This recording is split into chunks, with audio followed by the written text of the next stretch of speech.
मंगलायतनो हरिः। कृष्णं नारायणं वन्दे, कृष्णं वन्दे व्रजप्रियं, कृष्णं द्वैपायनं वन्दे, कृष्णं वन्दे पृथासुतम्।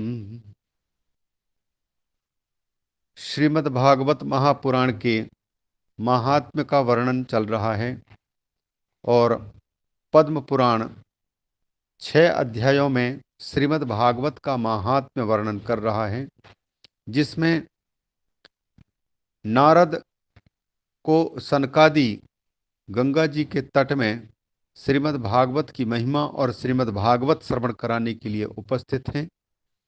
भागवत के महात्म्य को दर्शाते हुए सनकादि ऋषि नारद जी से धुंधुकारी की कथा सुनाते हुए यह बताने जा रहे हैं कि सब प्रकार के पापों का विनाश करने में श्रीमद् भागवत समर्थ है। धुंधुकारी जैसा महापापी को भी श्रीमद् भागवत की कथा से मुक्ति की प्राप्ति हो जाती है। तो फिर जो जीवन दशा में ही, जबकि धुंधुकारी प्रेत बनकर के भागवत की कथा श्रवण करके मुक्ति को प्राप्त कर गया, तो फिर जीवित व्यक्ति यदि श्रीमद् भागवत की कथा श्रवण करते हैं तब फिर उनका तो कहना ही क्या। और वो भी धुंधुकारी जैसा पापी व्यक्ति जब तर सकता है, तो फिर जो साधारण पापी होंगे उनके यदि सब पापों से मुक्ति हो जाए तो इसमें भी कोई आश्चर्य की बात नहीं है। ये कैमुतिका न्याय से दर्शाया गया है। इस प्रसंग में धुंधुकारी की कथा सुनाते हुए पहले आत्मदेव और उनकी पत्नी धुंधुली, इन दोनों का परिचय दिया गया। इनके साथ साथ में जिस पत्तन में ये निवास कर रहे थे वहां के लोगों की बात बताई और इन दोनों के पास में संतान नहीं होने के कारण आत्मदेव को बहुत पीड़ा अनुभूत हुई और सामाजिक मर्यादाओं को देखते हुए उन्होंने विचार किया कि पुत्रहीन व्यक्ति का समाज में मुंह लटका करके जीना उचित नहीं है, असम्मान है। अतः इसे न सहन करते हुए उतना बड़ा शास्त्रों का ज्ञाता होते हुए भी उन्होंने अपने जीवन को ही समाप्त करने की बात सोच ली। इसलिए वह आत्महत्या करने के उद्देश्य से घर बार छोड़ करके और वन में उपस्थित हुआ। वहां पानी आदि पी करके विश्राम कर रहा था। तब तक भगवत प्रेरणा से कश्चित सन्यासी आगता, उसी के बारे में कह रहे थे। पीत्वा जलम निषण्णस्तु प्रजा दुखेन कर्षिता मुहूर्तात् अपि तत्रैव सन्यासी कश्चित आगतः। कश्चित सन्यासी आगतः मुहूर्तेन, मुहूर्त भर में ही कोई सन्यासी आया और आत्मदेव ने उस सन्यासी को भी देखा। पानी पी चुके हैं और विश्राम कर रहे हैं, तो उन्हीं के पास में जाकर के आत्मदेव पंडित पहले प्रणाम किया उनको और लंबी लंबी सांस लेते हुए सामने खड़ा रह गया, वहीं बैठ गया और वहां पर वह लंबी लंबी सांस लेने लग गया पास में जाकर के। यति ने देखा, सन्यासी ने देखा कि यह कोई दुखी प्राणी है, ये कोई पंडित जी हैं, इसलिए उनके यज्ञोपवीत आदि को देख करके यह पहचान करके यह कोई विप्र है। अतः उनसे सन्यासी ने पूछा, कथम रोदिषि विप्रत्वम काते चिंता बलीयसी वदत्वं सत्वरम मह्यम स्वस्य दुःखस्य कारणम। जैसे वहां नारद जी भक्ति से पूछते हैं, वैसे ही यति ने भी यहां दुखी आत्मदेव से प्रश्न किया, विप्र तुम कथम रोदिषि,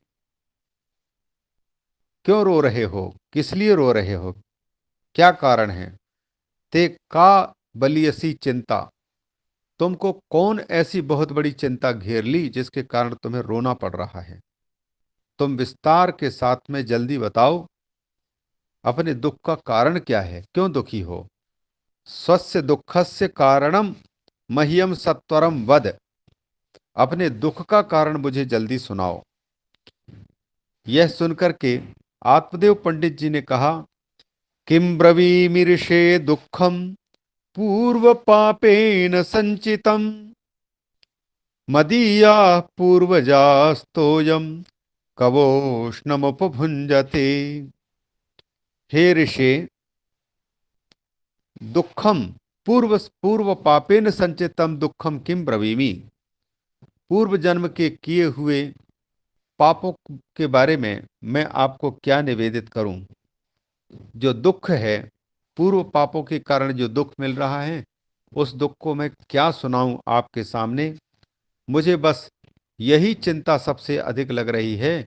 मदीयाः पूर्वजाः कवोष्णम तोयम उपभुंजते, मेरे पूर्वज लोग जो स्वर्ग में जा चुके हैं, पितृलोक में जा चुके हैं, वो इस चिंता से गरम गरम जल का पान कर रहे हैं, तोयम, कि इसके बाद में हमारा क्या होगा। जब तक आत्मदेव पंडित हैं तब तक तो कम से कम हमें श्राद्ध तर्पण आदि कर देता है, पिंडदान कर देता है, जलदान कर देता है, लेकिन आगे फिर कौन हमको जल तर्पण करेगा, कौन पिंडदान करेगा, कौन श्राद्ध तर्पण करेगा। इसलिए इसी समय में कि आगे हमारा कोई पूजा करने वाला कोई है नहीं, तो यह इस चिंता से वो गरम, ये चिंता जनित सांसों से कुछ गर्म करके पी रहे हैं जल को। माने पिंडदान आदि करते तो पूर्वजाह तो कवोष्णम तोयम उपभुंजते, गर्म जल पी रहे हैं कि आगे चल करके हमें ये कोई पूछने वाला नहीं होगा। तो क्यों नहीं होगा, क्योंकि संतान नहीं है। अब आगे के अब संतान नहीं है तो फिर कोई संतान नहीं होने से पितृ पूजा की तो बात ही नहीं हो सकती। पुत्र को इसलिए जन्म देता है, माता पिता देते हैं कि ये हम लोगों के लिए और हमारे पूर्वजों के लिए पिंडदान श्राद्ध तर्पण आदि करते रहेंगे तो स्वर्ग में पड़े रहेंगे, स्वर्गीय सुख, पितृलोक का सुख पूर्वज प्राप्त करते रहेंगे। नहीं तो जैसे नहीं देते हैं, अगर प्राण श्राद्ध तर्पण आदि पूर्वजों के नाम पर नहीं दिया जाता है, तो फिर ऐसी स्थिति में वो अपने पितृलोक से गिर जाते हैं, स्वर्ग से गिर जाते हैं। जिसको गीता में भगवान श्री कृष्ण के सामने अर्जुन ने कहा था, पतंति पितरो ह्येषाम लुप्त पिंडोदक क्रियाः, लुप्त पिंडोदक क्रियाः पितरः पतंति, वो भी गिर जाते हैं। किसके, जिनके श्राद्ध तर्पण पिंड आदि नहीं हो, तो जिनके वंशज नहीं होंगे उन्हीं वही नहीं कर पाएंगे। वंशज नहीं होने के कारण श्राद्ध तर्पण पिंडदान आदि नहीं हो रहे, तो उनको नरक में गिरना पड़ता है। अतः कहा जाता है, पुम नाम नरक से जो रक्षा करता है उसको पुत्र कहा जाता है। पुत्र वही है जो अपने पूर्वजों के नाम पर श्राद्ध तर्पण पिंडदान आदि करते हुए, सत्कर्म करते हुए अपने जीवन को उन्नत बनाता है, ताकि पूर्वज लोगों को प्रसन्नता प्राप्त होती है। और श्राद्ध तर्पण पिंडदान आदि करते रहने से आगे संतानों की कोई कमी नहीं होती है, वंश परंपरा में संतानों की कोई कमी नहीं होती। तो इस प्रकार से गीता भी इस बात को प्रमाणित कर रही है अर्जुन के मुख से कि, और दूसरी बात, वो लोग नियते नरकीय अनियतम वासो भवतीत्यनुसुश्रुम, जिनके ये लुप्त पिंड हो चुके हैं, श्राद्ध तर्पण आदि नहीं हो रहे हैं, उनका पतन होता है नरक में, और नरक में वो बहुत समय तक रहना पड़ता है। तो यही बात बता रहे हैं आत्मदेव जी। कहते हैं कि हमारे पूर्वज अभी इसी आशंका से गरम गरम सांसें छोड़ रहे हैं। कवोष्णम तोयम उपभुंजते, तोय माने जल, गरम जल पी रहे हैं, गरम गरम सांसों से गरम जल पी रहे हैं कि आगे चल करके हमें तो कोई देख रेख करने वाला नहीं होगा।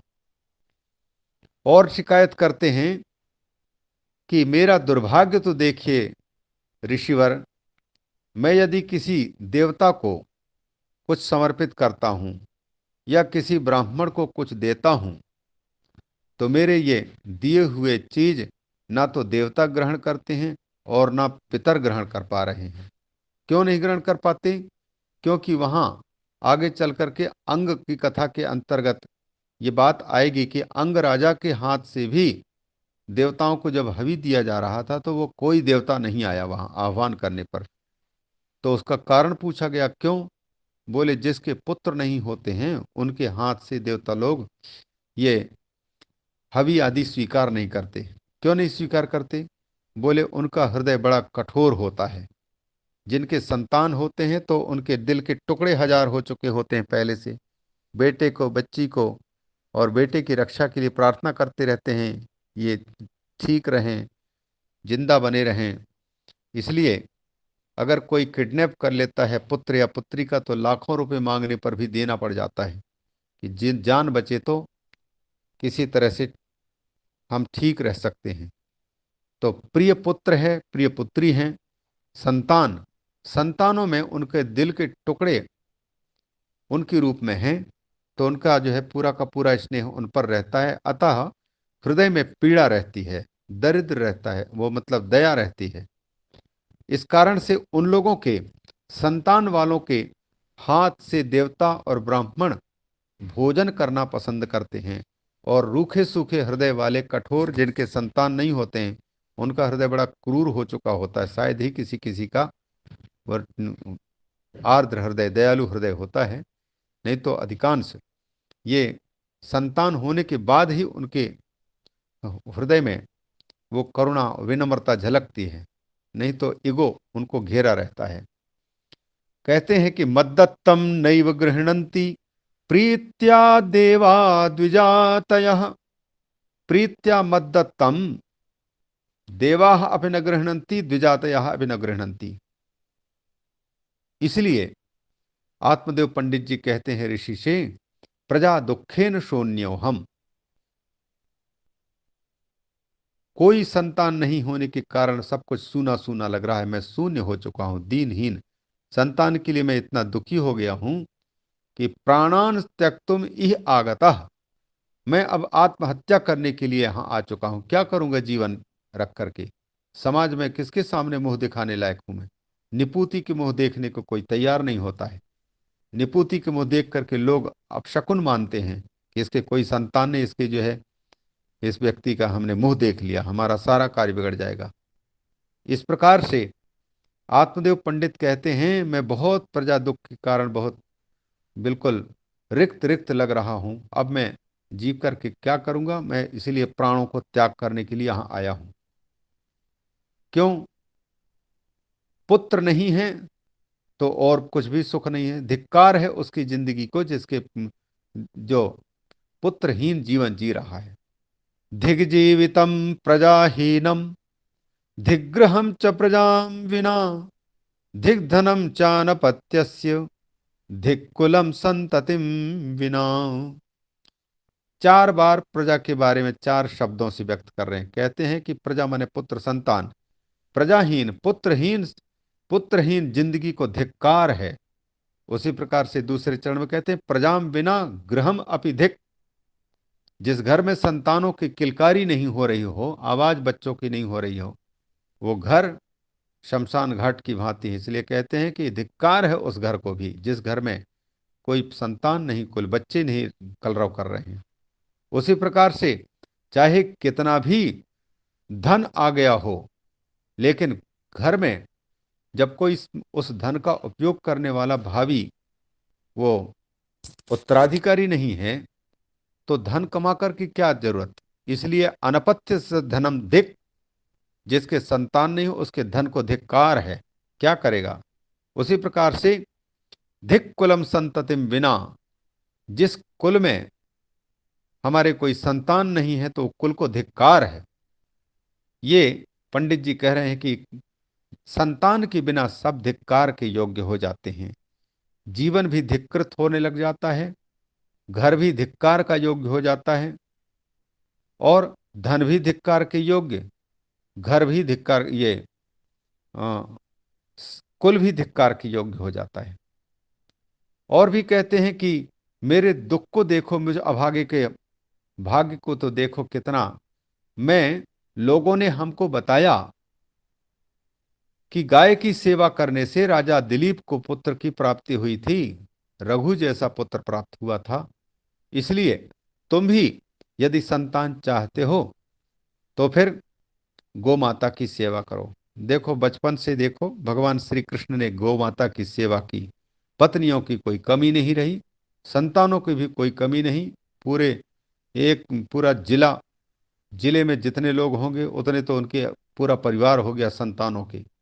ये गौ माता की सेवा की भगवान श्री कृष्ण ने और उनके परिवार वालों ने, उसका परिणाम निकला कि संतानों की कोई कमी नहीं है उनके यहाँ। लोग इस रहस्य को अब धीरे धीरे जानेंगे, गौ माता का रहस्य। और आज तो गौ माता के शरीर का स्पर्श करके कैंसर आदि बीमारियों को भी दूर किया जा रहा है। वैज्ञानिक खोज कर रहे हैं आखिर में गौ माता के शरीर में ऐसे कौन से तत्व हैं। यहाँ तो पहले ही पुराणों ने स्पष्ट कर दिया है कि गौ माता के शरीर में समस्त देवताओं का वास होता है। गौ माता के शरीर का स्पर्श करके और कई प्रकार के रोगों को दूर करने की बात आज विज्ञान सिद्ध कर रहा है। इसलिए गोमाता की सेवा करने वाले को गोमाता के खुश होने पर संतान की प्राप्ति होती है। यहाँ ही नहीं, इतना ही नहीं, जिस जिस मूर्ख को कोई शास्त्र न आ रहा हो और शास्त्रों का ज्ञान प्राप्त करना चाहता है, तो उपनिषदों में कथाएं आती हैं कि गाय की सेवा करने मात्र से कितने ऋषियों को वैसे ही ब्रह्म विद्या का बोध हो गया, समस्त आत्मविज्ञान का बोध हो गया। तो यह विद्या भी प्रदान करने में समर्थ है गोमाता। इसलिए गोमाता की सेवा करने का आदेश किसी संत ने दिया तो पंडित जी कहते हैं मैंने गो पालन शुरू किया, लेकिन संकट ये हुआ, जिस गोमाता को हमने पुत्र प्राप्ति के उद्देश्य से सेवा करने के लिए लाया वो पहले ही बांझ हो गई। पाल्यते या मया धेनु सावंध्या सर्वथा भवेत। मेरी पाली हुई गाय वो बांझ हो जा रही है, तो फिर मेरे संतान कैसे होंगे? फिर बांझ होना, गाय के बच्चे का जन्म न देना, यह अपशकुन हो जाता है, मतलब गौ माता प्रसन्न नहीं है। इसलिए कहते हैं कि मेरे ये दुर्भाग्य तो देखो। किसी ने कहा कि फलदार वृक्ष लगाओ, फलदार वृक्ष लगाओगे तो उस वृक्ष में जितने फल लगेंगे उन फलों को जितने अधिक लोग खाएंगे उतने ही तुमको पुण्य की प्राप्ति होगी। इससे तुमको विद्या की प्राप्ति आएगी, विद्या की प्राप्ति होगी, धन की प्राप्ति होगी, संतानों की कोई कमी नहीं होगी। तो ये ऋषियों की खोज है, फलदार पेड़ लगाओ। फलदार पेड़ लगाने से किसी चीज की कुल में कमी नहीं होती है, क्योंकि उन फलदार वृक्षों के फलों को अनेक लोग खाते हैं, उनका भी पुण्य वृक्ष लगाने वाले को मिलता है। इसलिए पौधारोपण, फलदार वृक्ष लगाने का यह महत्व है। अनेक कोटि यज्ञ करने का फल प्राप्त होता है। लेकिन इस पंडित जी ने कहा कि मैंने लाकर के जिस पेड़ को लगाया वही सूख गया और उसमें फूल ही आना बंद हो गया, वो भी बांझ हो गई। यो मया रोपितो वृक्षः सोऽपि वन्ध्यत्वमाश्रयेत्। यह कश्चन अपि वृक्षः मया आरोपितः सह आरोपितः वृक्षः अपि आशु एव वन्ध्यत्वं प्राप्तवान। वो भी बांझ हो गई, उसमें भी फूल आना बंद हो गया, फल आने की बात तो दूर। ये कितना दुर्भाग्य देखिए। उसी प्रकार से अगला अपशकुन है, अगर किसी संत के पास में या किसी घर के में फल आए हों और वो फल खाने के पहले ही सड़ जाएं, तो उसके दुर्भाग्य का पता चलता है जिसके यहाँ फल आया है। यत् फलम मदगृहायातम तच्च शीघ्रम विनश्यति। वो जो फल आता है वो जल्दी सड़ जाता है, समाप्त हो जाता है, उसको कोई उपयोग ही नहीं कर पाता। तो जिसके पास में फल आता हो और वो खाने के पहले ही अगर सड़ जाए तो यह अपशकुन है, उसके दुर्भाग्य को सूचित करता है। यह शास्त्र से निकल रहा है अर्थ तात्पर्य। यत् फलम मद गृहायातम, यत्फलम मम गृह गृहे आगतम तत्फलम शीघ्रम विनश्यति। ये कितना मुझ अभागे के दुर्भाग्य को सूचित करता है। निर्भाग्यस्यानपत्यस्य किमतो जीवितेन में। पंडित जी कहते हैं, एक तो अभागा हूं, दूसरे मेरे कोई संतान नहीं, तो मैं जी करके क्या करूंगा। अभागे जिंदगी जीने से और बिना पुत्र की जिंदगी जीने से तो आत्महत्या करके समाप्त कर लेना अपने आप को ही ठीक है। किम जीवितेन में, जीने से क्या लाभ, में क्या मिल रहा है, जीने की क्या जरूरत है मुझे। यह कह करके पंडित जी जोर जोर से वहीं फूट फूट कर रोने लग गए। इत्युक्त्वा सरोदोच्चैः तत्पार्श्वं दुःख पीड़ितः। दुख से तो पीड़ित था ही, रोज जोर जोर से फूट फूट करके रोने लगे पंडित। अब संत हैं, संत के हृदय तो संत हृदय नवनीत समाना। पंडित जी को रोते देख करके सन्यासी बाबा को दया आ गई। तदा तस्य यतेश्चित्ते करुणाभूत गरीयसी। गरीयसी करुणा अभूत तस्य यतेः चित्ते। सन्यासी को बहुत दया आई, बहुत करुणा आ गई, बेचारा रो रहा है। इसके लिए क्या करें, अब इसको समझाना कैसे शुरू करें, क्योंकि इसकी भाल की रेखाओं को जब उसने देखा तो उनके 7 जन्म तक कोई संतान नहीं, और ये संतान के लिए रो रहा है। तद्भालाक्षरमालां च वाचयामास योगवान सर्वं ज्ञात्वा यतिः पश्चात् विप्रमुचे सविस्तरम। तद्भालाक्षरमालाम, उस पंडित जी के ललाट की रेखाओं को देखा और उनका भविष्य जान लिया, क्योंकि हस्त सामुद्रिक शास्त्र का विज्ञाता रहा होगा सन्यासी। तो वाचयामास, पढ़ा, वचन किया, और योग का जानकार था, उसने जान लिया कि इसका क्या होने वाला भविष्य में। तो सब कुछ जानकर के यति ने पश्चात सविस्तरम विप्रम ऊंचे, विस्तार के साथ में उसी पंडित जी को समझाना शुरू किया। यति ने कहा, पंडित जी हमारी बात सुनो। मुंचा ज्ञानम प्रजारूपम, ये प्रजा के रूप में तुम्हारा अज्ञान है पंडित जी। ये प्रजापति के इस अज्ञान को, प्रजा रूप अज्ञान को तुम त्याग दो। ये मोह है, ये अज्ञान है कि प्रजा पाने के बाद में, संतान मिलने के बाद में हम सुखी हो जाएंगे। समाज में जैसे संतान वाले लोग सुखी दिख रहे हैं, तुम्हारी भावना है कि संतान के मिलने से लोग सुखी हो जाते होंगे।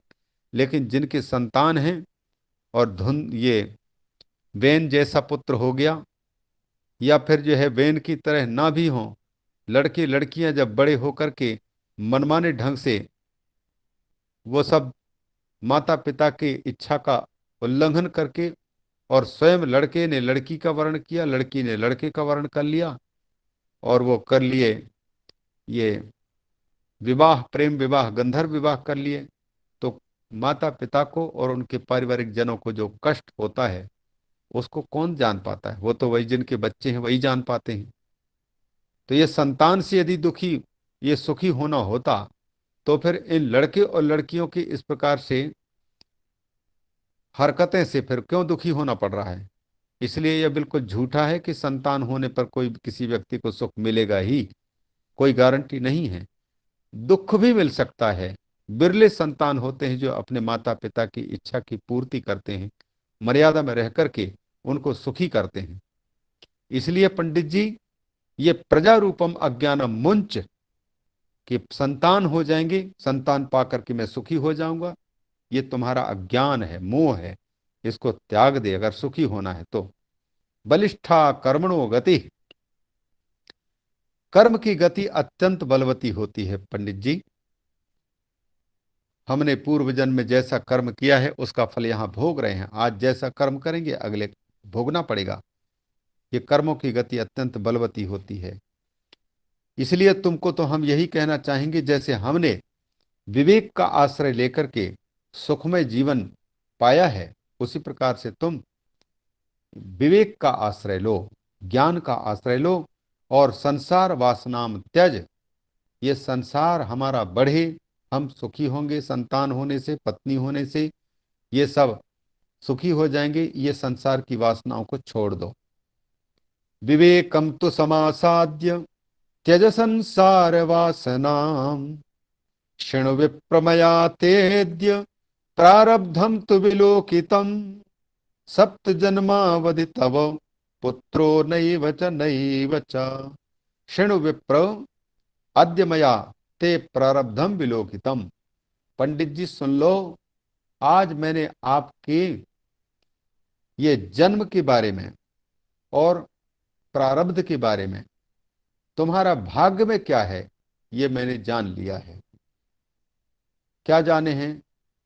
कहते हैं कि सप्त जन्मावधि तव पुत्रः नैव नैव नैव।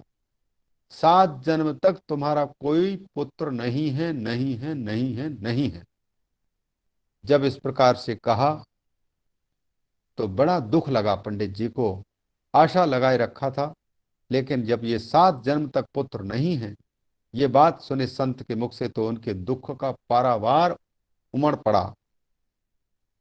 फिर भी यति ने उनको समझाया, धीरज रखो पंडित जी, अगर संतान से सुख मिलना होता तो राजा सगर के 60,000 पुत्र थे, और राजा सगर का एक असमंजस नाम का पुत्र भी था। एक तो सगर के 60,000 पुत्र वो अच्छे थे, लेकिन जब कपिल मुनि के नेत्रों की अग्नि से भस्म हो गए तो राजा सगर को बड़ा दुख झेलना पड़ा। और उनके जो असमंजस नाम का पुत्र था, उसने तो दूसरे पुत्रों को मार मार करके राजा को कलंकित किया। आखिरी में राजा सगर को उसका परित्याग करना पड़ा। तो अगर संतान से सुख होता तो राजा सगर को असमंजस जैसे पुत्र से, और राजा सगर के जो 60,000 पुत्र थे उनसे उनको सुख मिलना चाहिए था, उनको क्यों नहीं मिला? इसलिए ये झूठी बात है कि पुत्र के होने पर कोई व्यक्ति सुखी हो ही जाए। अतः ये प्रजा से, संतान से सुख की आशा लेकर के संतान प्राप्ति की इच्छा ही त्याग कर दो।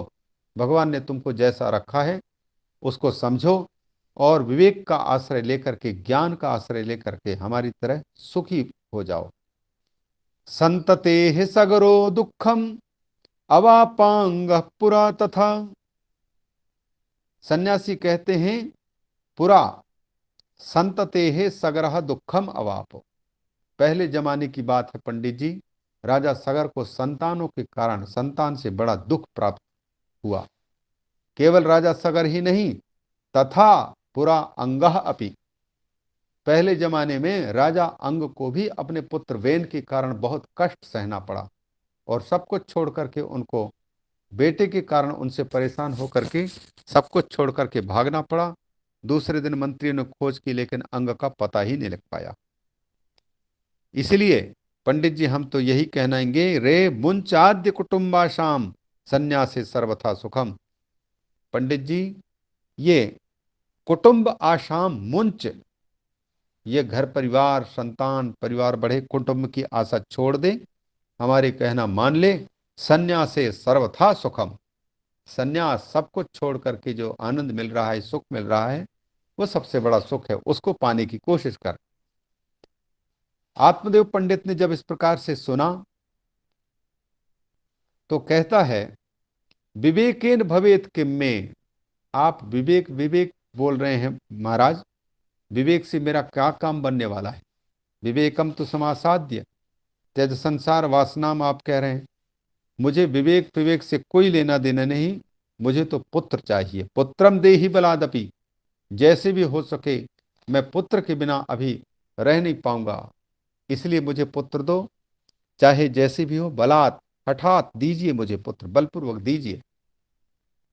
अगर नहीं दे सकते तो फिर पंडित जी कहते हैं, नोचेत त्यजामि अहम प्राणान त्वदग्रे शोक मूर्छिता। यदि आप मुझे पुत्र नहीं देते तो शोक मूर्छितः सन त्वदग्रे एव प्राणान त्यजामि, मैं अपने प्राणों का परित्याग कर दूंगा। शोक से वैसे ही मैं परेशान हूं, और आप कह रहे हैं कि संतान नहीं, अगर नहीं देते संतान आप,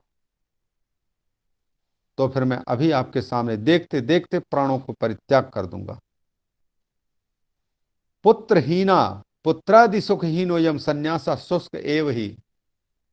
पंडित जी कहते हैं, महाराज आप लोग सन्यासी ठहरे, संन्यास पुत्र आदि से मिलने वाले सुख आप लोगों को तो कभी मिला है नहीं, इसलिए पुत्रादि सुख से हीन ये सन्यास इतनी सुखी जिंदगी जीने के लिए कह रहे हैं आप।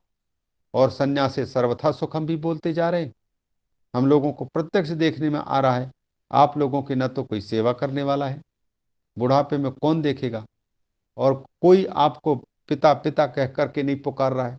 जब कोई व्यक्ति के पुत्र होते, संतान होते हैं, बच्चे जब तोतली बोतली बोली में पापा मम्मी, तो फिर मापा मम्मी को कितना सुख मिलता है, माता पिता को बड़ा सुख मिलता है उनके शब्दों को सुन करके। और आप शहरे सूखे सन्यासी और शुष्क जिंदगी को आपने सुखी जिंदगी मान लिया। महाराज ये क्या ऊट पटांग बात कर रहे हैं। इससे अच्छा तो इस सूखे जिंदगी, सूखे सन्यास की अपेक्षा, शुष्कात सन्यासाद अपेक्षा गृहस्थ सरसो लोके पुत्र पौत्र समन्विता, ये सूखे सन्यास की अपेक्षा तो पुत्र पौत्र समन्विता गृहस्थ लोके सरसः, पुत्र पौत्र से भरा परिवार वाला जो गृहस्थ है वही रसमय जीवन जी रहा है, वही सरस जिंदगी उसकी है। इसलिए गृहस्थाश्रम ही उत्तम है। इति विप्राग्रहम दृष्ट्वा प्राब्रवीत स तपोधनः चित्रकेतुर्गतः कष्टम विधिलेख विमार्जनात्। सन्यासी ने देखा विप्र अपना आग्रह छोड़ नहीं रहा है, तो फिर विप्र आग्रहम दृष्ट्वा, उसके अत्यंत दुराग्रह को देख करके उस तपस्वी सन्यासी ने उनसे कहा, सह तपोधन प्राब्रवीत, प्रकृष्ट वचन बोला। तीसरा उदाहरण दे रहे हैं, पहले पहले राजा सगर का नाम दे लिया, अंग का नाम ले लिया, और तीसरे उदाहरण देते हैं कि देखो पंडित जी, तुम्हारे भाल में ललाट की रेखाएं जो बता रही हो अन्यथा नहीं हो सकते, और तुम कहते हो कि बलादपि पुत्रम देहि, जिस जैसा भी हो किसी भी प्रकार से हमको संतान दो, नहीं तो मैं यहां आत्महत्या कर लूंगा। ये जबरदस्त मत करो। जबरदस्त विधि के लेखों को मार्जन करने के कारण अगर कोई भाल में लिखे हुए रेखाएं हैं, अक्षर हैं, किस्मत लिख दिया है विधाता ने, उसको मिटाने की कोशिश करता है तो उसको बड़ा कष्ट झेलना पड़ता है। जैसे चित्रकेतु ने जबरदस्त, जो उसीनर देश का राजा था, 1 करोड़ पत्नियां थीं और उनसे कोई संतान नहीं हुए, उसका दुराग्रह था। तो अंगिरा ऋषि ने जब उनसे बताया भी कि तुम्हारा पुत्र सुख नहीं है, लेकिन फिर भी वो मानने को तैयार नहीं था। इसलिए सीधे सीधे उनको न समझा करके अंगिरा ऋषि ने विचार किया कि बिल्कुल लातों के भूत बातों से नहीं मानते, इसलिए जब लात पड़ेगा, इसको संसार के चपेट पड़ेगा, तब ये समझ में आ जाएगा। इसलिए उन्होंने चरु, त्वष्टा देवता के नाम पर चरु बना करके और उस चित्रकेतु नाम के राजा को दे दिया, और उसके 1 करोड़ पत्नियों में से सबसे बड़ी पत्नी का नाम कृतद्युति था। कृतद्युति को खिलाने के लिए कहा, और यह भी कहा कि राजन, इससे तुमको श्रेष्ठ पुत्र की प्राप्ति होगी। जब पुत्र प्राप्ति होगी तो फिर पुत्र प्राप्त होने पर जो सुख मिलता है वो बहुत ही उत्तम कोटि का लगता है। जैसे वैयाकरणों को जो है 1 अक्षर कम बोलना पड़े, और बिना 1 अक्षर की भी, 1 मात्रा की भी लाघव से अगर पूरा अर्थ आ जाए उस छोटे से वाक्य में, छोटे से शब्द में, तो उनको पुत्रोत्सव का सुख अनुभव में आता है। इसका मतलब है सबसे बड़ा सुख है ये गृहस्थ जीवन का सुख, पुत्र सुख है। तो ये पुत्र सुख तुमको तो मिलेगा थोड़ा सा, लेकिन जितना सुख मिलेगा उससे कई गुना तुमको उसके कारण रोना पड़ेगा, वियोग भी। क्यों? क्योंकि संसार में जो चीज हमें प्राप्त होती है, प्राप्त होते समय सुख प्रदान करने वाली लगती है, वही वस्तु 1000 करोड़ गुना दुख देगी। ये पहले से समझना चाहिए। धन दौलत पैसा आया, हाथ में दक्षिणा आई, तो बड़ी प्रसन्नता तो होती है, लेकिन जब पैसा इकट्ठे करके दक्षिणा इकट्ठे किया, बैंक में ही रह जाता है और कुछ न कर पाया, तो पश्चाताप तो होता ही, जीवित रहता है तो एक तो मुश्किल से इकट्ठे किया, और उसका उपयोग भी न कर पाया तो उसके कारण बड़ा दुख होता है। वैसे ही जो संतान रूप चीज दुनिया से प्राप्त होती संसार से, उसके मिलने पर हमको सुख का आभास होता है, लेकिन आगे चल करके पुत्र के कारण कि सबको सुख नहीं मिलता, बहुतों को दुख भी मिलता है। तो तुम्हारे जो हठात तुमने किया है, अतः पुत्र तो होने पर सुख मिलेगा, लेकिन याद रखो जिस पुत्र से तुमको सुख की प्रतीति होती है उसी पुत्र के कारण तुमको दुख भी मिलना निश्चित है। अतः तुम पहले से ही विरक्त भाव रखना। जो वस्तु मिलने पर सुख देती हुई लगे तो उसी समय समझना चाहिए कि इसके कारण हमको आगे जरूर दुख की प्राप्ति होने वाली है। कोई भी हो, चाहे पुत्र हो, पति हो, पत्नी हो, मकान हो, गाड़ी मकान प्रतिष्ठा हो, सब कुछ जो चीजें इस संसार में मिलती हैं और मिलने पर सुखदायिनी लगती हैं, परिणाम में वो दुख देने वाली लगती हैं। और पहले अगर दुखदायी लगती हैं तो बाद में फिर धीरे धीरे लगता है कि यह अच्छी निकली है, तो पहले पहले अच्छी नहीं लगती थी। ऐसा भी होता है। चित्रकेतु की कथा सुनाते हुए सन्यासी बाबा कहते हैं, चित्रकेतुर गतः कष्टम विधि लेख विमार्जनात्। विधाता के लेख को उल्टा करने की कोशिश की, इस कारण से चित्रकेतु को बड़ा कष्ट उठाना पड़ा। उसके 1 करोड़ पत्नियों में से जो बड़ी पत्नी थी प्रतद्युति, उसकी तो संतान हुई, लेकिन सवतिया डाह खतरनाक होता है।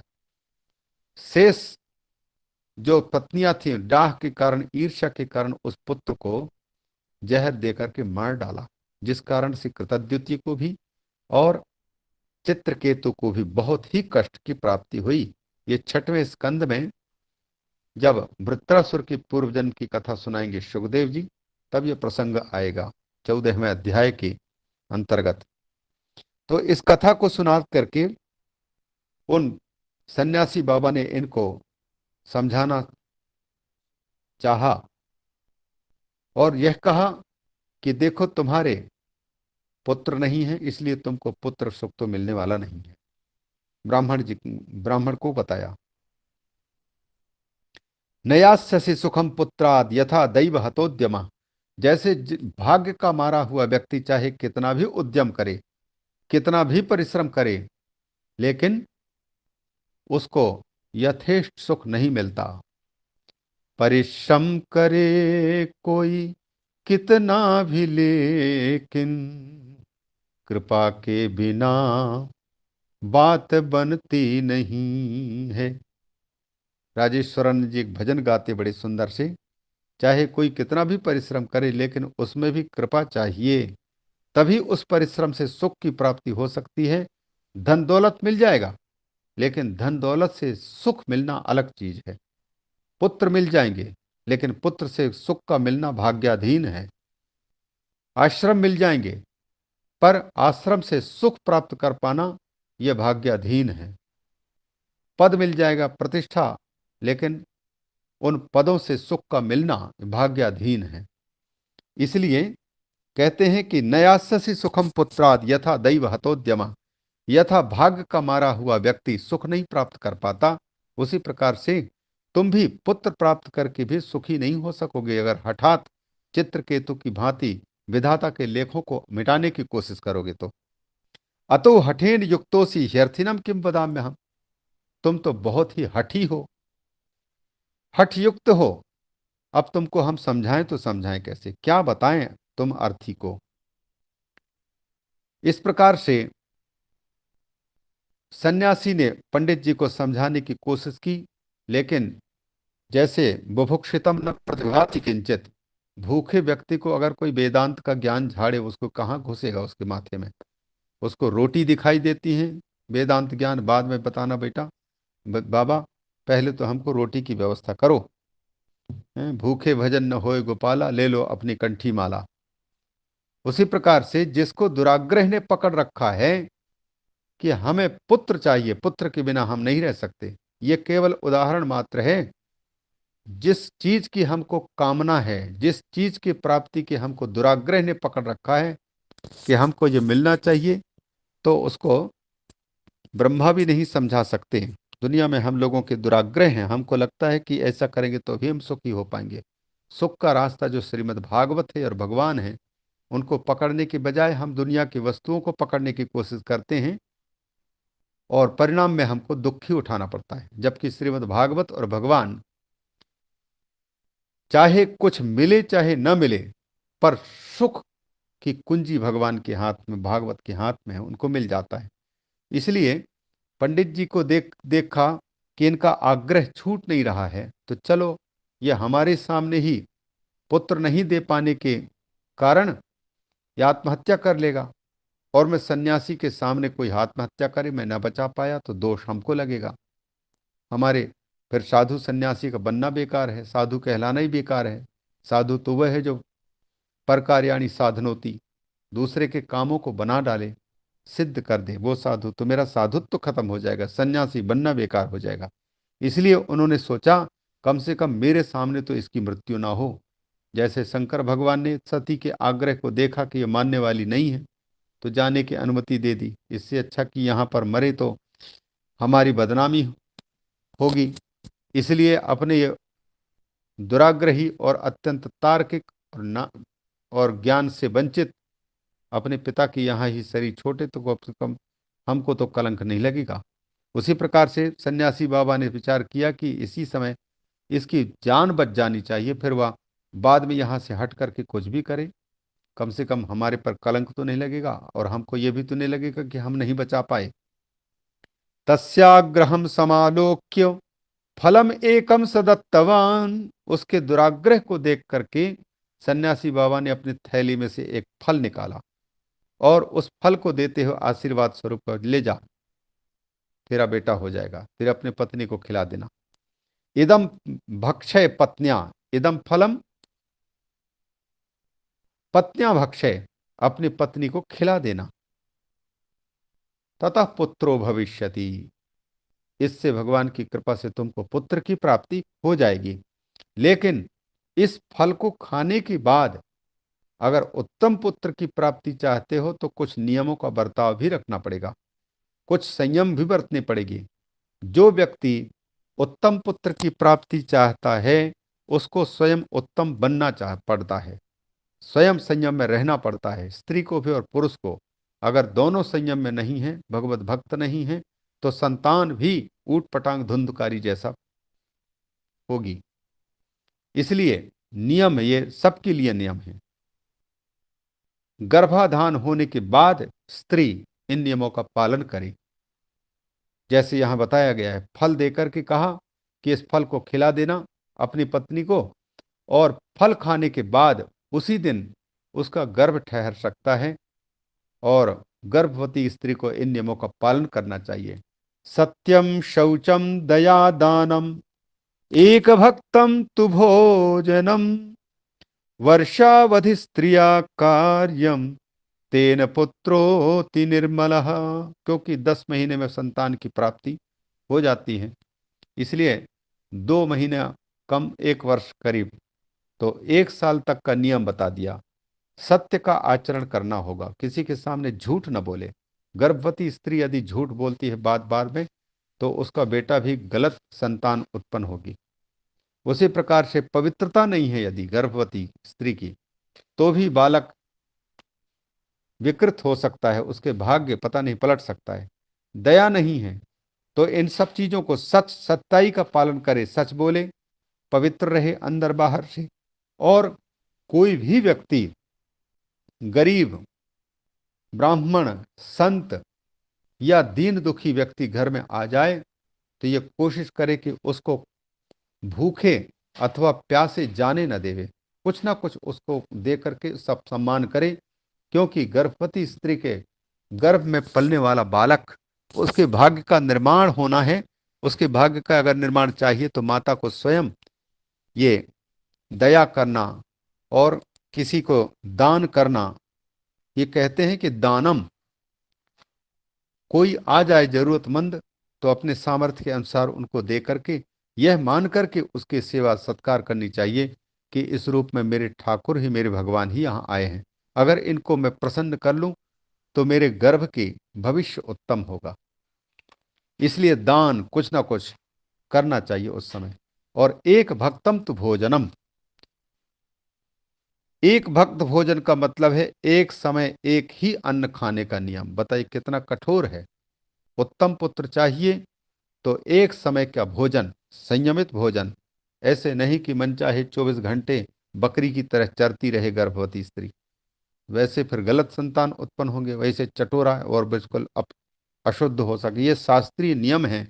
इनमें तर्क लगा करके कोई समझने की कोशिश करेगा तो वो तर्क की सीमा से परे हैं। सब ऋषियों की खोजें हैं।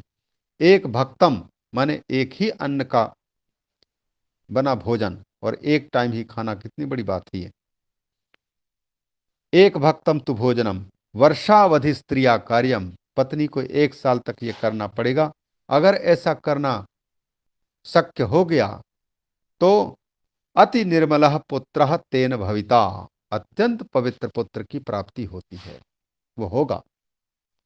एवं उक्त्वा ययौ योगी विप्रस्तु गृहम आगता, ये कह करके सन्यासी बाबा तो वहां से छुट्टी लिए, पिंड पिंड छुड़ाओ किसी तरह से, वो चले गए। और विप्र भी अपने घर में आ गए। और पत्न्याह पाणु फलम दत्वा, अपनी पत्नी के हाथ में फल दिया। फल दे करके स्वयं यातस्तु कुत्रचित, उसको कह दिया इस फल को खा लो, तुम्हारे लिए फल दिया गया है, बाबा ने दिया है, सन्यासी ने, इससे हमारी दोनों की जो संतान नहीं हो रहे हैं संतान हो जाएगी। वो चले गए पंडित जी को कहीं कर्मकांड कराना रहा होगा, या तो फिर जो है पंडित जी को कहीं पुराण कथा सुनानी रही होगी। इसलिए कुत्रचित यातः, स्वयं पंडित जी चले गए। और उसकी जो पत्नी थी वो तो पहले ही से उसके बारे में बता चुके हैं कि वो बहुत ही लोक वार्तारता और स्ववाक्य स्थापिका, बहुजल्पिका, कलहप्रिया आदि उनके तो विशेषताएं थी। जब फल दिया पंडित जी ने, तब वो सोचने लग गए कि ये फल क्या कहाँ के बाबा आवा के देते रहते हैं, उसको ला करके इनको फल को देने के लिए बोल करें, और इसको खाएंगे गर्भ हो जाएगी, गर्भ होने पर मैं गर्भवती होंगी तो मेरे लिए तो बड़ी मुश्किल पड़ जाएगी। ये नाना प्रकार की गर्भ अवस्था में जो जो तकलीफ हो सकते हैं उनकी कल्पना करके वो रोने लग गई। तरुणी कुटिला तस्य सख्यग्रे चरुरोदहा, अपनी सखी के सामने वो रोने लग गई। बड़ी कुटिला तो थी ही, तरुणी अवस्था में थी लेकिन कुटिल थी अंदर से।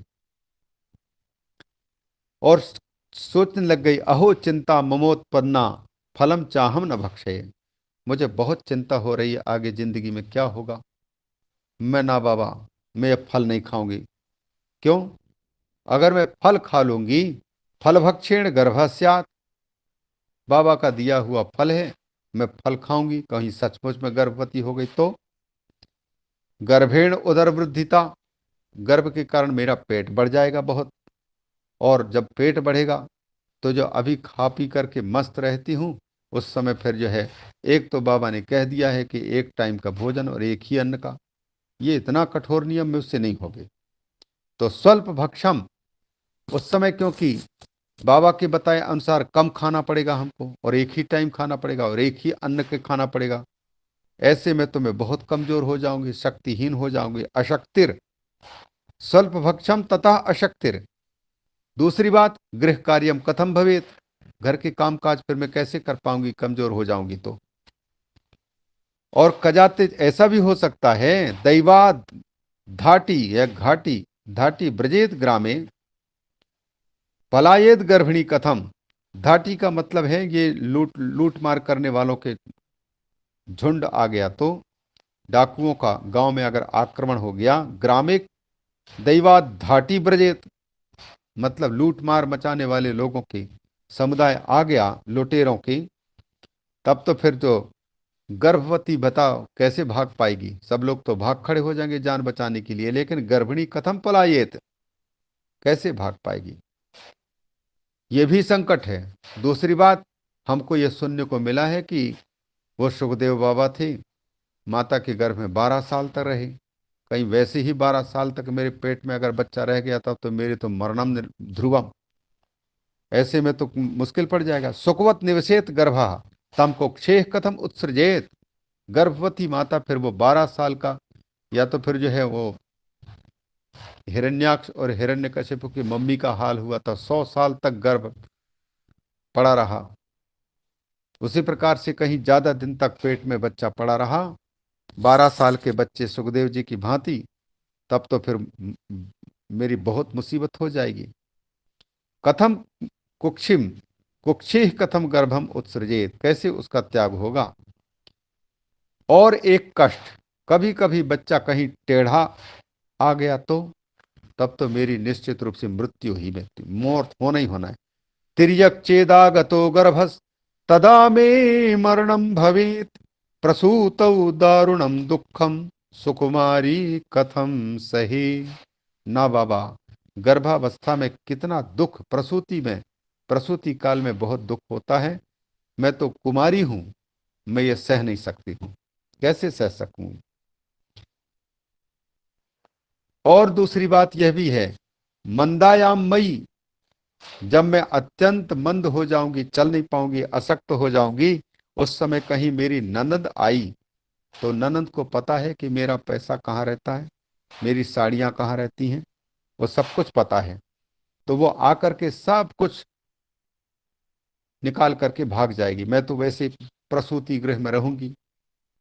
मंदायाम मई सर्वस्वम नंदा संहरे तदा, मई मंदायाम जातायाम सती ननंदा आगत्य मम सर्वस्वम संहरेत, मेरे सारे माल मता लेकर के भाग खड़ी होगी। मैं क्या करूंगी। ये सौत सत्य आदि नियम मुझसे नहीं हो सकता है, ये महा अत्यंत दुराराध्य है।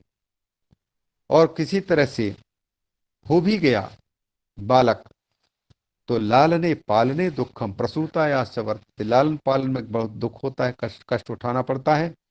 वंध्या व विधवा नारी सुखनी चेती में मती, मुझे तो ऐसा लगता है भाग्यवती तो बांझ है और भाग्यवती तो विधवा है, कम से कम उसके पति नहीं होने के कारण संतान उसकी कम से कम नहीं हुई, और बांझ है, बांझ के भी भाग्य है, उसको पुत्र नहीं हुआ, अच्छा हुआ तो वही सुखी है। ये कुतर्क उसको सूझने लग गई। बंध्या सुखिनी विधवा या नारी सुखी इति में मति, ये मेरा, मुझे ऐसी बात समझ में आ रही है। उसी प्रकार से कई तर्क वितर्क उसके उठे। सनकादि कुमार कहते हैं, नारद एवं कुतर्क योगेन तत्फलम नैव भक्षितम, ज्यादा तार्किक होता है उसको कहीं सफलता नहीं मिलती, बस तर्क करते करते जिंदगी कट जाती है। उसी प्रकार से इसने भी कुतर्क योगेन तत्फलम नैव भक्षितम तया धुंधुल्या, धुंधुली ने उस फल को खाया ही नहीं। पतिदेव आए और उन्होंने पूछा फल खा ली क्या, तो उनके सामने झूठ बोल दी। सन्यासी बाबा ने कहा कि झूठ नहीं बोलना है, सत्यम, और वो पति के सामने झूठ बोल दी। पत्या पृष्ठम, आकर के उनके पतिदेव ने पूछा पत्या पृष्ठम फलम फलम भुक्तम, फल खाई, तो तया ईरितम आम फलम भुक्तम, हाँ मैंने फल खा ली है। इस प्रकार से झूठ ही बोल दिया। सन्यासी ने जो मना किया था वही उन्हीं के साथ किया। इस प्रकार से ये कुतर्क करके अपने पति को भी धोखे में डाल करके वो फल तो छिपा करके रखी थी। अब उसको शंका होने लग गई कहीं पतिदेव की नजर इस फल पर पड़ गई तो कहेंगे कि तू कितनी झूठ बोलती है, फल तो ये रखा है और तू कहते है कि फलम भुक्तम। तो इसलिए फल को छिपा के रखा। पतिदेव जब कहीं फिर गए तो एक दिन उसकी बहन आई, अपने ही मन से घूमते फिरते अपने दीदी के पास में आई। एकदा भगिनी तस्यास तदगृहम स्वेच्छया गता, बिना बुलाए ही अपनी इच्छा से वो आई थी। उसके सामने धुंधुली ने सारी चिंता की बात बता दी। तदग्रे कथितम सर्वम चिंतेयम महती में, बता करके कहा कि ये मुझे बहन, मेरे लिए तो बड़ी मुसीबत के क्षण आ गए, मैं क्या करूं, और उसी दुख से मैं अत्यंत दुर्बल होती जा रही हूं। अनुजे किम करवाणी, तुम ही बताओ अनुजे, बहन बताओ मैं क्या करूं। सा अब्रवीत मम गर्भोस्ति तम दास्यामि प्रसूतिता। उसकी बहन भी बड़ी बुद्धिमती थी, छोटी। उसने कहा कि दीदी चिंता मत करो, मेरा गर्भ है ना, मेरे पुत्र होने वाला है, मैं ला करके बच्चा होते ही तुमको मैं दे दूंगी। दास्यामि प्रसूतिता। और तब तक तुम अपने आप को गर्भवती स्त्री की भांति गोपनीय रखो, छिप छिप करके घर में कहीं पर रुक जाओ। तावत कालम सगर्भेव गुप्ता तिष्ठ गृहे सुखम, सुखपूर्वक रहो। और बस बदले में इतना ही करना है कि तुम मेरे पति को पैसा दे देना, क्योंकि मेरे पास में बेटे बहुत हैं, लेकिन खिलाने पिलाने की कुछ नहीं है। बच्चों के भरण पोषण के लिए पैसे की जरूरत है। मेरे पतिदेव अकेले उतना पैसा नहीं जुटा पाते हैं, तो पति को अगर पैसे दे दोगी तो मेरे पति भी मान जाएंगे। वित्तम तुम मत्पतेर यच्छ सते दास्यति बालकम, वही तुमको मेरा बालक दे देंगे। 6 महीने का जब मेरा बालक है तो कम से कम तुम 6 महीने तक गुप्त रखो। 6 महीने बाद मेरे संतान होने वाला है, और होते ही उसी समय पर तुम 6 महीने के बाद में ये कह देना कि मेरे जो है, झूठ मूठ करके रो देना कि मेरा गर्भ गिर गया, मेरा गर्भपात हो गया, मेरे पुत्र गया, मेरा पुत्र गया। तो षाण्मासिको मृतो बाला इति लोको वदिष्यति। जो लोग जानेंगे उनमें हल्ला हो जाएगा कि अरे, धुंधुली के धुंधुली गर्भवती थी बेचारी, 6 महीने के गर्भ थी, 6 महीने की गर्भ उसका नष्ट हो गया। ये लोगों को मालूम पड़ जाएगा। गर्भवती तो किसी को जो है, षाण्मासिको मृतो बाल इति लोको वदिष्यति। नहीं, कुछ दूसरा है। ये कहते हैं पति को तो ये दे देंगे, और वो अपने लिए युक्ति बता रही हैं। धुंधुली की बहन कहती है कि लोगों को जब पता चले, उनके पूछे कि तुम गर्भवती हो, 6 महीने के बाद तुम्हारा पुत्र होने वाला है, और तुम पुत्र हमको दे दोगी, तो तुम लोगों को क्या जवाब दोगी? लोग पूछेंगे कि पुत्र का क्या हुआ? तो बस हम यही युक्ति करेंगे कि लोगों को यह पता चले कि मेरा पुत्र जो 6 महीने का था वो खत्म हो गया, और वो पुत्र जो है हम झुक छिप करके तुमको दिलवा देंगे, और बालक 6 महीने का होकर के मर गया, ऐसा लोग कहेंगे मुझे। मैं अब प्रश्न ये उठता है कि जिसके पुत्र होता है उसी के दूध में, वो स्तन में दूध आता है। अब धुंधुली का असली बेटा नहीं तो उसके स्तन में तो दूध नहीं आने वाला है, तो और बच्चे का पालन पोषण कैसे होगा? तो धुंधुली की बहन ने कहा कि इसकी भी चिंता मत करो, तो मेरे पति को और थोड़ा पैसा दिलवा देना, मैं आकर के तुम्हारे यहाँ आकर के और सेवा कर जाऊंगी, दूध पिला जाऊंगी। इस प्रकार से ये आत्मदेव पंडित जी के पैसों का उपयोग करवाना सिखा रही है उसकी बहन धुंधुली की, और वो जो जो कह रहे हैं वैसे स्वीकार करती जा रही है। तम बालम पोषयिष्यामि नित्यम आगत ते गृहे। पैसे के द्वारा क्या नहीं होता, सब कुछ करने को तैयार हो जाता है आदमी। अच्छा, फिर तीसरा अगला तर्क निकला, ये तो ठीक है तुमने कहा उसके अनुसार कर देंगे, लेकिन इस फल का क्या होगा, मेरे पतिदेव देख लेंगे तो उसकी बहन ने कहा कि कौन तुम, ये बाबा लोग ऐसे फल देते रहते हैं, इस फल को तो ये कौन खा करके क्या होने वाला है, बस इसको किसी गाय को खिला दे। फलम अर्पय धेनवै त्वम परीक्षार्थम तो सांप्रतम। ये सही है कि गलत है, इसका पता चल जाएगा। बाबा सही में असरकारी है कि वैसे ही है। ये फल जो परीक्षा के लिए गाय को खिला दे, तू क्यों खा रही? तत्त आचरितम सर्वम तत्तथैव स्त्री स्वभावता। धुंधुली ने अपनी छोटी बहन के कहे के अनुसार वही वही किया जो बहन कहती रही। इस प्रकार से ये कथा में, ये क्योंकि इसको संक्षेप में कहेंगे तो पंक्ति सह एक एक श्लोक का अर्थ हम लेते हुए चलना चाहते हैं, तो ये अभी तक केवल इतना ही रखें, 55 तक, 25 तक हुआ था शायद, नहीं कहाँ तक हुआ था, 25 तक पहले हुआ था, इसके बाद फिर 26 से लेकर के 55 तक। आज 26 से हाँ शुरू। हाँ, 26 से 55 तक हुए हैं। मतलब जो है कितने श्लोक हुए, 35 नहीं 30 करीब हुए, 30 श्लोक हुए, इतने तक रखते हैं। और उनके, क्योंकि ये सब, ये कहीं कथा यदि हम सुनाएं तो लोकोपयोगी बातों को भी लेना है, केवल कथा ही कथा नहीं, बल्कि यहाँ जो बताई गई हैं, जो शास्त्रीय नियम और उनका क्या परिणाम निकलता है उसकी जानकारी हमको हो, और लोक उपकारी बात समझ करके उनको जहाँ समय हो वहां पर प्रकट किया जा सके। या समय ना हो और याद ना हो तो शार्ट में आगे भाग जाए की तो सब जगह परंपरा तो है ही है। लेकिन कथा जब सामने उपस्थित हो, इसके बाद उसका निचोड़ जब बताया जाता है, तब वो भागवत का महात्म्य, या हम जो हमारा जो प्रतिपाद्य विषय है वो प्रतिपादित हो पाता है। केवल निचोड़ निचोड़ बता करके आगे चलने से भी उसका मीठापन गायब हो जाता है, और कथा बताने पर समय की कमी हो जाती है। इसलिए कहीं शार्ट कहीं विस्तार, जैसा समाज है उसके अनुसार कुल मिलाकर के भागवत के प्रति उनकी रुचि जाग जाए, यही लक्ष्य में रखनी चाहिए। तो 55वें श्लोक तक ही रख करके आज वाणी को विराम देना चाहते हैं। हरि ओम पूर्णमदः पूर्णमिदं पूर्णात् पूर्णमुदच्यते पूर्णस्य पूर्णमादाय पूर्णमेवावशिष्यते।